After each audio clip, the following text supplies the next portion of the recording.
পুরো বিএনপি সরকারে জামাত ইসলামী নেতা, সুপ্রিম কোর্টের সিনিয়র আইনজীবী, ঢাকা বিশ্ববিদ্যালয় শিবিরের সাবেক সভাপতি, শিবিরের সাবেক কেন্দ্রীয় সেক্রেটারি অ্যাডভোকেট শিশির মনিরের মতো যোগ্য কেউ নাই। পুরো বিএনপি র্যানসেক করলে, তন্ন তন্ন তন্ন করে খুঁজে স্ক্রুটিনাইজ করেও আপনি একজন শিশির মনির পাবেন না।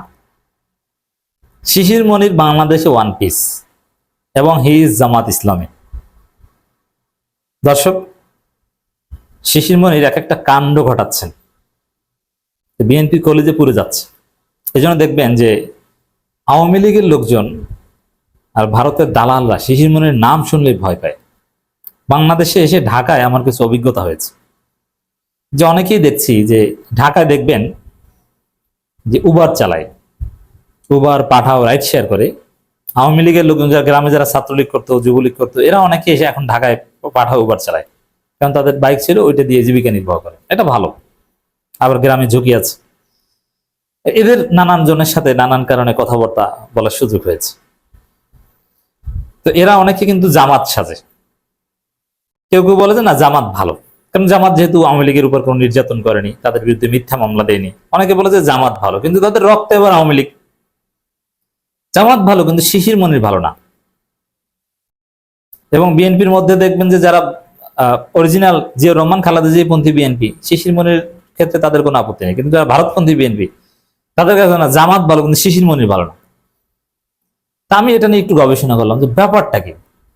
আমাদের সবার প্রিয় শিশির মনির, জামাতের মধ্যে একমাত্র মাল শিশির মনির, কিন্তু অনেক পাঠা, উবার ড্রাইভার বা এরকম সচেতন রাজনীতি বুঝে অনেকে, তারা বলে যে জামাত ভালো কিন্তু শিশির মনির ভালো না। আবার আরেকটা অংশ আছে, আওয়ামী লীগের, যেহেতু আওয়ামী লীগ করে, এই কথা বলার সুযোগ নেই তাদের, কিন্তু আওয়ামী লীগ তো প্রচুর আওয়ামী লীগ ছিল, আওয়ামী লীগের সুবিধাভোগী আছে। আওয়ামী লীগ সবচেয়ে বাংলাদেশে বড় দল ছিল, এই জন্য আপনার রন্ধ্রে রন্ধ্রে সমাজে সব জায়গায় আওয়ামী লীগ পাবেন, আপনার আশেপাশে প্রচুর আওয়ামী লীগ পাবেন আত্মীয় স্বজনের মধ্যে। তারা যে আওয়ামী লীগ, এটা যেহেতু তারা বলতে পারছে না, এটা বলার সুযোগ নেই, এজন্য তারা অনেককেই জামাতের প্রশংসা করে, কিন্তু রক্তে আওয়ামী লীগ। আমি দেখলাম আবার এক আত্মীয়, আমি বলবো না, নাম বলবো না, তিনি জামাতের ভালো প্রশংসা করেন, না জামাত ভালো, সাদিক ক্যাম্প ভালো, অমুক ভালো, শফিকুর রহমানও ভালো লোক, ভালো, বিএনপির মতো চাঁদাবাজি করে না, মিথ্যা মামলা দেয় না, আওয়ামী লীগ নেতাদের মাছের ঘের দখল করতে যায় না, সব ঠিক আছে, ভালো। কিন্তু শিশির মনির এই লোকটা ভালো না, আর ব্যারিস্টার শাহরিয়ার কবির ভালো না। কারণ কি জানেন? যে শিশির মনির, ব্যারিস্টার শাহরিয়ার কবির, এমনকি এবি পার্টির লোকজনও ভালো, কিন্তু ব্যারিস্টার ফুয়াদ ভালো না। আমি এটা নিয়ে গবেষণা করলাম যে ব্যারিস্টার ফুয়াদ, ব্যারিস্টার শাহরিয়ার কবির, শিশির মনির, এদেরকে অনেকে কেন দেখতে পারে না। কারণ ভারতের আধিপত্যবাদ, ইন্ডিয়ান ন্যারেটিভ এবং মুক্তিযুদ্ধে ভারতের বয়ান, এগুলো একদম ডিবাং করে দেন এই barrister Fuad, barrister Shahriar Kabir, advocate শিশির মনিররা। এদের যুক্তির সামনে কোনো আওয়ামী ন্যারেটিভ, আওয়ামী চেতনা, এগুলো চলে না, কোনো ভারতের দালালি চলে না, একদম খেয়ে দেন। এই কারণে তাদের কলিজে আগুন লাগে এই তিনজনের নাম শুনলে। কারণ আওয়ামী লীগ মানেই ভারতের প্রতি একটা সফট প্রীতি তাদের আছে, আর ভারতের আধিপত্যবাদের বিরুদ্ধে সোচ্চার ব্যারিস্টার শাহরিয়ার কবির, ব্যারিস্টার ফুয়াদ। এই জন্য দেখবেন যে তাদের নাম গন্ধ তারা শুনতে পারে না। অ্যাডভোকেট শিশির মনির যেসব যুক্তি দেন, এতে ভারতীয় সংবিধান একদম থাকে না। অ্যাডভোকেট শিশির মনিরের যুক্তি খণ্ডন করার মতো কোন লোক তন্ন তন্ন করে বিএনপি এবং আওয়ামী লীগকে পাবেন না। তো বিএনপি আওয়ামী লীগ পুরো জাতিকে যে বোকা বানাতো, জামাত তো তার জবাব দিতে পারতো না, কিন্তু এখন তো শিশির মনির আছেন, এখন তো ব্যারিস্টার শাহরিয়ার কবির আছেন, এজন্য দেখবেন যে শিশির মনিরকে দেখতে পারে না। কারণ শিশির মনির কোন একটা যুক্তি দিলে আইনি বিষয়ে, ওইটা খণ্ডন বাংলাদেশে কেউ করতে পারবে না, অথচ বয়স অত্যন্ত কম। কোন সিনিয়র আইনজীবী সংবিধান রিলেটেড শিশির মনির ব্যাখ্যা খণ্ডন করার যোগ্যতা রাখে না, আওয়ামী লীগও রাখে না, বিএনপিও রাখে না। এটা হচ্ছে বাস্তবতা। তো দর্শক, এই শিশির মনির আবার আত্মবিশ্বাসটা কি, তার যে কাণ্ড নিয়ে আলোচনা করছে, তার কনফিডেন্স, এবং শিশির মনিরের কথা অনেকের কলিজায় লাগে। এটা দাওয়াতি কাজের মেজাজের পরিপন্থী, কিন্তু রাজনীতিতে শিশির মনির এবং শাহরিয়ার কবিরের মতো তেরা লোক দরকার আছে, ঘাট তারা লোক দরকার আছে, ব্যারিস্টার ফুয়াদের মতো ঘাট তারা লোক দরকার আছে।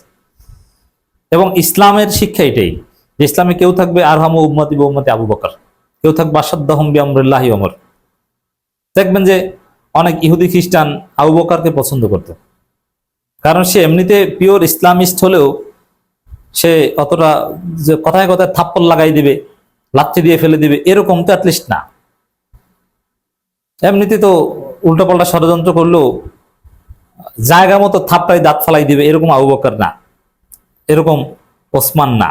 এ কারণে তাদেরকে অনেকে পছন্দ করতো। কিন্তু ওমর রাদিয়াল্লাহু আনহুকে শয়তানও ভয় পেত, কারণ শয়তান জানে যে উল্টোপাল্টা কিছু করলে জায়গায় থাপ্পড়ায় দাঁত ফালাই দিবে। এই জন্য দেখবেন যে অনেক ইহুদি খ্রিস্টান ওমরের দেখলেই উল্টো দিকে হাঁটতো, কিন্তু আবু বকরকে দেখলে এসে আসে কথা বলতো। ইসলাম হচ্ছে এই সবাইকে নিয়েই পরিপূর্ণ, সবাইকে দরকার, আবু বকরও দরকার, ওমরও দরকার। জামাত ইসলামীতে ডাক্তার শফিকুর রহমানের মতো নরম লোকও দরকার, আর ব্যারিস্টার শাহরিয়ার কবিরের মতো ঘাট তারা লোকও দরকার, সাইজ করার মতো লোক দরকার। টকশোতে সবাই ভদ্রতা দেখাবে। জামাতকে কি নরম পেয়েছেন? যেমন মাদিয়া মমতাজ অত্যন্ত ভদ্র, তবে হ্যাঁ তার যুক্তি অসাধারণ। আবার জামাতের বেশিরভাগই যারা টকশো করে তারা ভদ্র, তারা একদম জায়গা মতো সাইজ করতে পারে না। কিন্তু টকশোতে যারা যায় বেশিরভাগ অবৈধ। আমি প্রচুর টকশোতে দাওয়াত পেতাম একসময়, আমি যাই না এবং যাব না। অনেকেই আমাকে পরামর্শ দেন যে ভাই টকশোতে যান, টকশো করেন, আপনার র্যাঙ্ক বাড়বে, অমুক। I don't care for that. টকশোতে কথা বলাই যায় না। আর টকশো কি, তার চাইতে আমি যেভাবে এখন কথা বলছি এতে মানুষকে শেখানো যায়, এতে উপকার বেশি হয়। আমি জানি টকশোতে জাস্ট একটু ভাব জন্মে, এছাড়া কিছুই না। কোন একটা বিষয় ভালোভাবে বোঝানো যায় না, ব্যাখ্যা করা যায় না।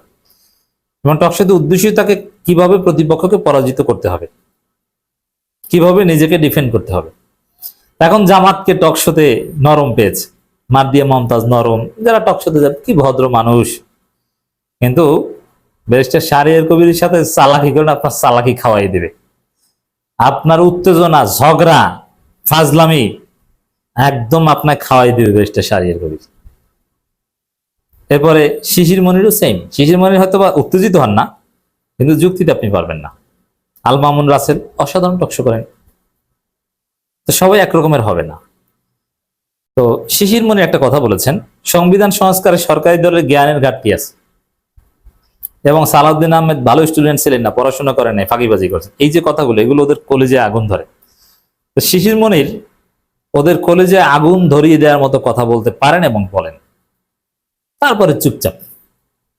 এখন সংবিধান সংস্কার সরকারি দলের জ্ঞানের অভাব আছে। কি জ্ঞানের অভাব আছে? হাতে কলমে শিশির মনির দেখিয়ে দিচ্ছেন।